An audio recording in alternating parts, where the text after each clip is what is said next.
Welcome to a brand new season of Procurement Unplugged podcast by Zykus. I'm Maria, he's your host, and today we're kicking off season 3 with a game-changing topic, really, procurement orchestration. This is the first episode of our Quantum Leap series, and let me tell you, this is going to challenge everything you thought you knew about how procurement operates.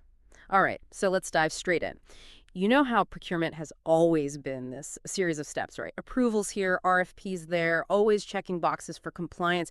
But what if it could be, more than that? What if the whole system was smart enough to learn, to shift, to find the best path in real time? That's what we're unpacking today. With us to guide us through this is Kane Richards. Kane's been at the forefront of procurement transformation for over a decade, helping some of the biggest companies out there rethink how they buy. Kane, thanks for being here. Thanks for having me. And you've hit on something crucial. For all the tech advancements in other parts of business, when you look at procurement, it often feels like we're still stuck in, well, a previous era. Think about it. Finance has moved to instant insights, logistics uses predictive routing, but procurement is often still wrestling with these, manual processes. Exactly, and that's the core issue, isn't it? You've got these static workflows, RFPs that drag on, approvals that get stuck in someone's inbox. And when a risk pops up, it feels like you're always reacting instead of seeing it coming. It's like procurement teams are, I don't know, following a rule book from cover to cover rather than actively shaping the best possible outcomes. Precisely. And that's where this quantum leap comes, and this shift from those rigid workflows to something much more, I guess, fluid, dynamic orchestration. Consider how you manage your personal finances now versus, say, 20 years ago. You probably have real-time visibility, alerts, and tools that help you make smarter decisions on the fly. We're talking about bringing that same level of intelligence and adaptability to procurement. Okay, so how do we make that leap? What's the magic ingredient here? That ingredient is what we call Agentic AI. Now, this isn't just your standard automation where you're setting up a sequence of predefined actions. Agentic AI is about building systems that can learn from vast amounts of data, adapt to changing circumstances, and even reconfigure procurement decisions in real time based on everything from fluctuating market prices to a supplier's recent performance or emerging risks. It's less like a conveyor belt and more like a smart, interconnected network where AI-powered agents handle the routine stuff, flag potential problems, and constantly optimize your sourcing strategies. It's procurement that, in many ways, can think for itself.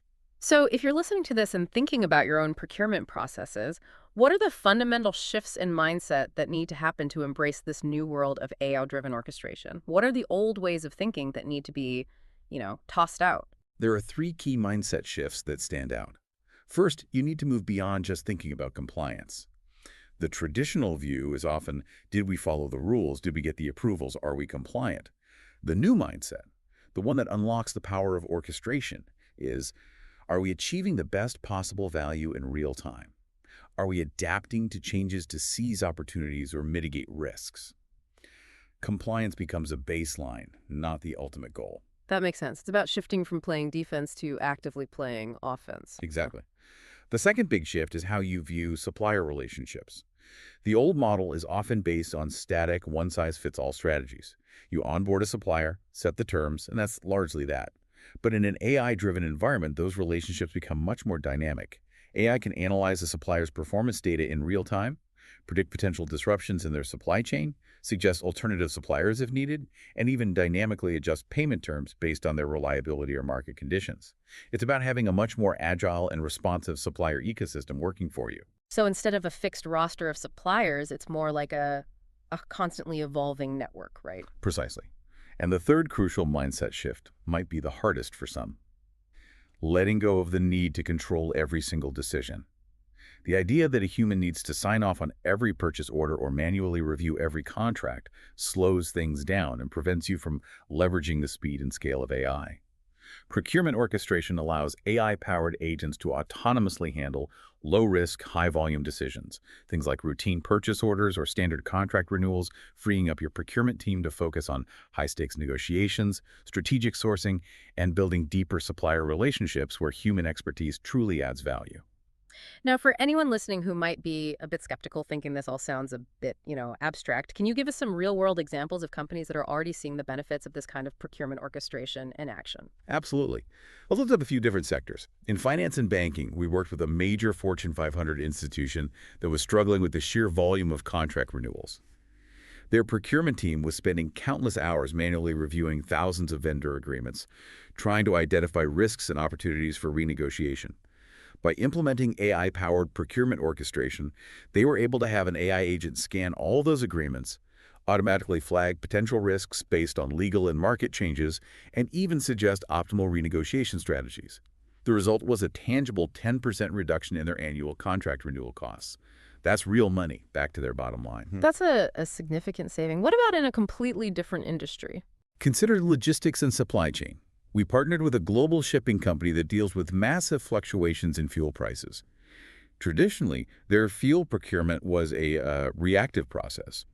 But by implementing real-time orchestration, their AI system now continuously monitors global oil prices, geopolitical events that could impact supply, and even the availability and pricing from different fuel suppliers.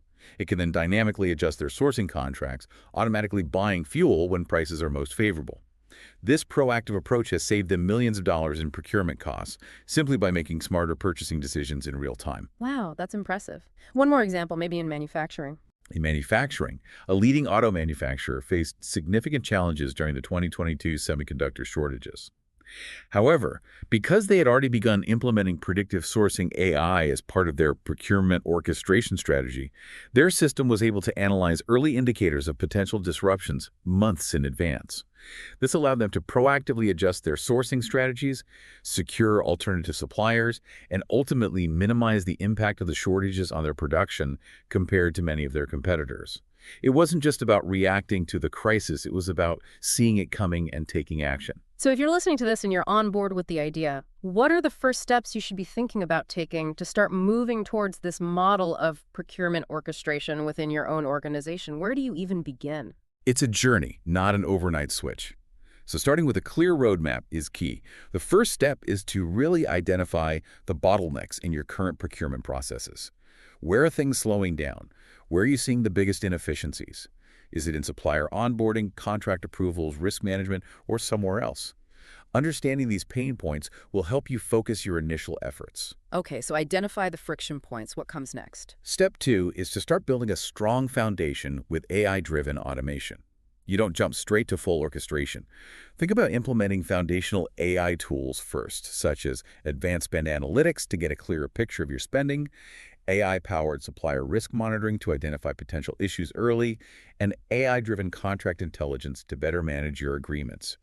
These tools will provide valuable insights and automate some of the more routine tasks, freeing up your team and generating data that will be crucial for later orchestration efforts. So a crawl, walk, then run approach. Exactly.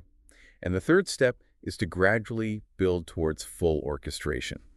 Once you have those AI-powered tools in place and your team is comfortable working with them, you can start scaling up to allow AI to handle more complex tasks, such as sourcing negotiations for certain categories, dynamically reconfiguring supplier strategies based on real-time data, and ultimately driving more autonomous procurement decisions within defined parameters.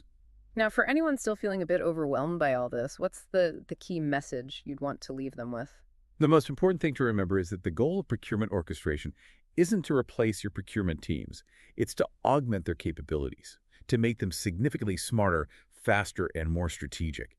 It's about freeing them from the mundane, repetitive tasks so they can focus on the high-value activities that truly drive competitive advantage for your organization. This has been incredibly insightful. It's clear that procurement orchestration isn't just a buzzword. It's a fundamental shift in how we think about and execute procurement.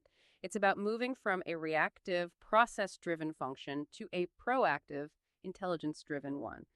Huge thanks to Kane Richards for sharing your expertise with us today. If you found this deep dive into procurement orchestration valuable, make sure you join us next time. We'll be diving into the 2x2 procurement AI investment matrix. Where should you actually be putting your money when it comes to AI in procurement? And trust me, there are some common pitfalls most teams are falling into. Make sure you subscribe so you don't miss that. And if you found this helpful, please do leave us a review. We'll catch you next time for another deep dive into the world of procurement innovation.